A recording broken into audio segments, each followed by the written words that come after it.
Il ne faut pas avoir peur. Bonsoir à tous, vous êtes sur Géopolitique Profonde, la chaîne qui est là pour remplacer les médias subventionnés.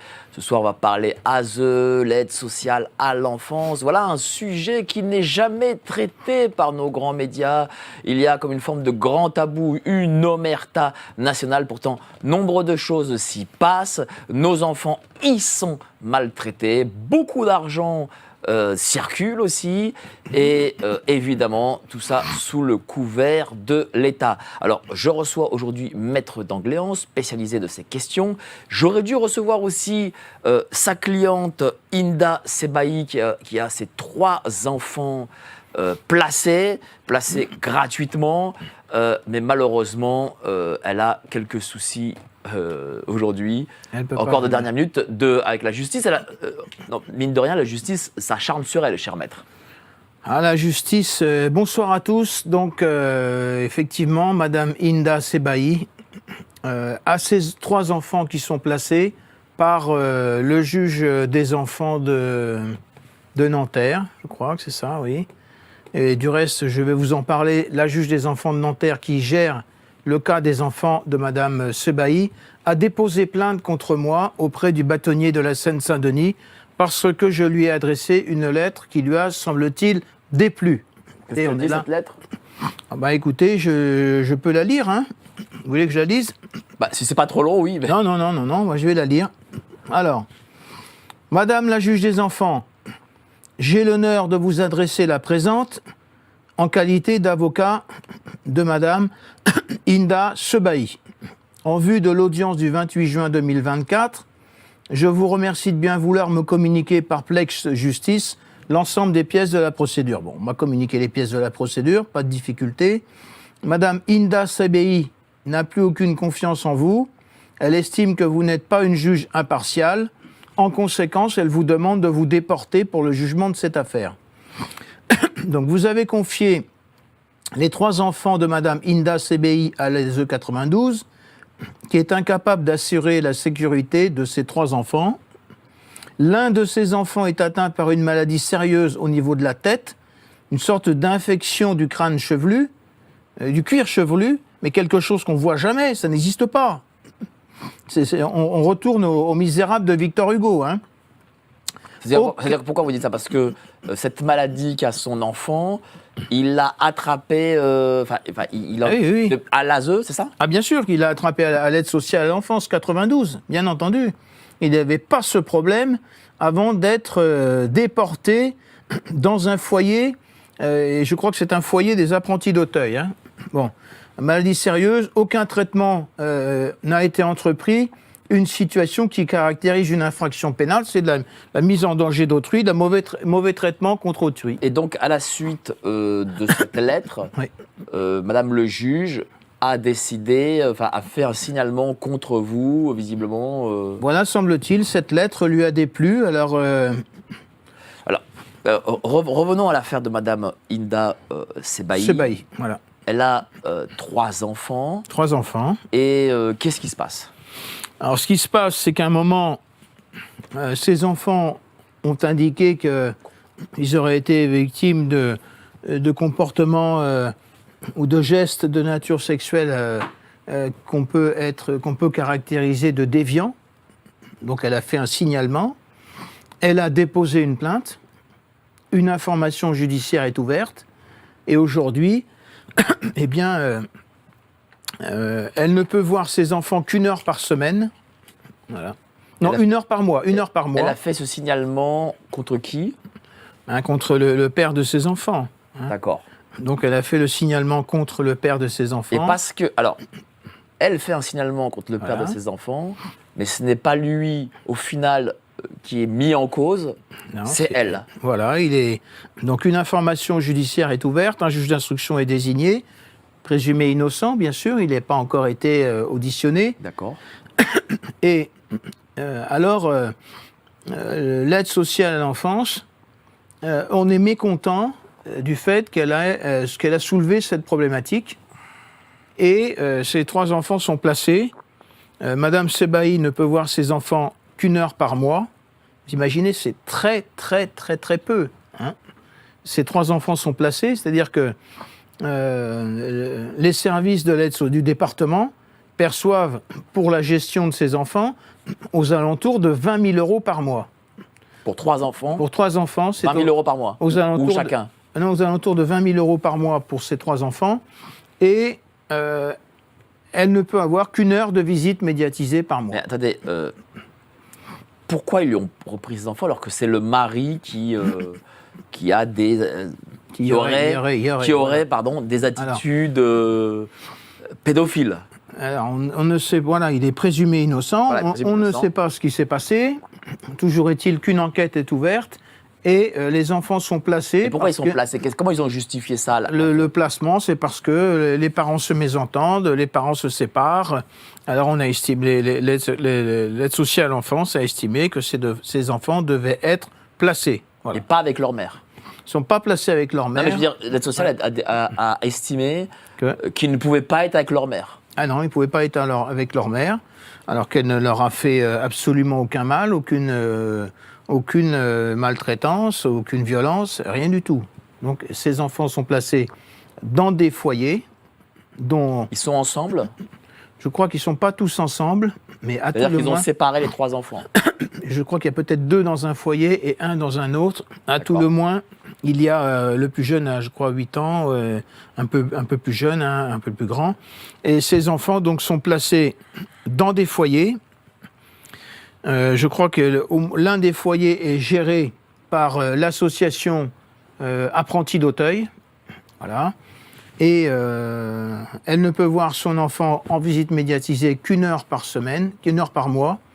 Alors que le père des enfants, lui, il a des droits d'hébergement voilà, au domicile. On peut montrer, parce qu'on a les photos de son fils.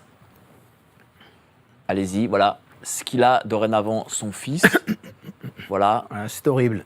Voilà, sur le crâne. Et ça, c'est quelque chose qu'il a attrapé à l'ASE, alors que cet enfant est normalement doit être auprès des services de l'État. Donc normalement, l'État doit protéger ses enfants. Alors, plus exactement, il a dû attraper cette maladie alors c'est pas vraiment sous la responsabilité de l'État, puisque ce qu'il faut bien comprendre et savoir, c'est que l'aide sociale à l'enfance n'est pas un service à compétence nationale. Ah bon? Non. D'accord. C'est un service public qui a été délégué au département. Donc en France, 95 départements, vous avez 95 organisations aide sociale à l'enfance qui dépendent, qui ont à la tête, à leur direction, le président du conseil départemental qui est élu par nous. Nous élisons dans chaque département un conseil départemental qui va élire le président du conseil départemental, et le président du conseil départemental est le directeur de l'aide sociale à l'enfance. Donc lorsqu'il y a des problèmes, lorsqu'il y a des difficultés, lorsqu'il y a des placements abusifs, lorsqu'il y a des maltraitances sur les enfants, comme nous l'avons vu sur la tête du fils de Madame Inda Sebaï, eh bien le responsable en chef, c'est le président du conseil départemental auquel auquel nous pouvons tous demander des comptes, et sous la responsabilité du juge des enfants qui place les enfants. Mais le problème, c'est que cette justice est une justice d'apparence, puisque le juge des enfants est aux ordres du président, des préposés de l'aide sociale à l'enfance, et qui sont engagés, qui travaillent sur les ordres du président du conseil départemental. Voilà, c'est un petit peu la chaîne logistique. Hein. Donc c'est pas l'aide sociale à l'enfance, c'est pas un service public à compétence nationale, c'est un service public départemental. Dans chaque département, il y a la création d'un service d'aide sociale à l'enfance, prétendument en protection de l'enfance, et qui ne travaille pas gratuitement, c'est cher rémunéré pour les prestations qui sont délivrées. Alors même si c'est même si le département est une collectivité locale et que c'est pas l'État national, oui, ça reste des services publics malgré tout. C'est pas. Ce sont des services publics lorsque les parents constatent un désastre dans la protection de l'enfance, soit parce que le service de l'aide sociale à l'enfance a demandé le placement d'un enfant, Parce que c'est ça le truc, hein, c'est allez-y, je veux cet enfant, on en veut un, on en veut deux, on en veut trois. À chaque fois, c'est 6-7 000 euros minimum qui rentrent dans la caisse chaque mois. Et dans quelle famille on consacre 6-7 000 euros pour s'occuper d'un enfant chaque mois? Ça n'existe pas. Ou peut-être dans quelques familles ultra riches. Hein. Si on place 3 enfants, ça va faire 18, 20 000 euros, 22 000 euros par mois. Bah, pas beaucoup de familles en France qui consacrent 22 000 euros ou 20 000 euros pour s'occuper de 3 enfants. Donc voilà, il y a une affaire, il y a une problématique, une question qui se pose. Où passe l'argent? Est-ce qu'on le sait, ça? Hein? Est-ce qu'on le sait? Parce que normalement, les comptes de services publics sont publics et on sait où ça. Enfin, on sait. Si on recherche, on nous dit grosso modo où ça va. Mais là, est-ce qu'on le sait? Est-ce qu'on sait ce qu'ils font? Y a pas c'est vraiment une vraie question qu'on pose. Ah ben, c'est une véritable question et je vais vous donner peut-être un petit élément de réponse. Philippe Séguin, lorsqu'il avait fait un rapport sur l'aide sociale à l'enfance, il avait estimé qu'il s'agissait d'une barbarie institutionnelle. Et ensuite, quand il est devenu président de la Cour des comptes, il a voulu organiser une inspection des finances de chaque aide sociale à l'enfance de France et de Navarre. Et là, Chirac lui a dit stop. Je t'interdis de vérifier les finances de l'aide sociale à l'enfance. Parce que lorsqu'un enfant est placé dans une famille d'accueil, mais la famille d'accueil va percevoir 1 500, 1 600 euros par mois. Donc entre 6 500, 7 000 et 1 500 euros, on se demande où passe l'argent.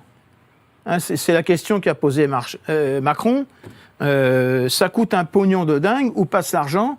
Mais écoutez, moi j'ai une réponse à... Je peux vous dire qu'à tout le moins, il n'est pas sincère lorsqu'il pose cette question, où passe l'argent? Parce qu'il a 2 amis proches qui s'occupent de la protection de l'enfance. Le groupe SOS, dirigé par son ami Jean-Marc Borrello, qui perçoit 1 milliard d'euros par an pour gérer les structures dites de protection de l'enfance. Et puis il a un autre ami, qui est Nicolas Truel, qui est fourré toutes les semaines à l'Élysée. C'est le directeur financier des apprentis d'Auteuil. Et ce monsieur, ces apprentis d'Auteuil perçoivent chaque année 220 millions d'euros pour s'occuper, gérer en provenance de l'aide sociale à l'enfance, de différents départements, pour gérer des structures pour le compte de l'aide sociale à l'enfance. Est-ce qu'on sait ce qui s'y passe dans ces aides sociales à l'enfance?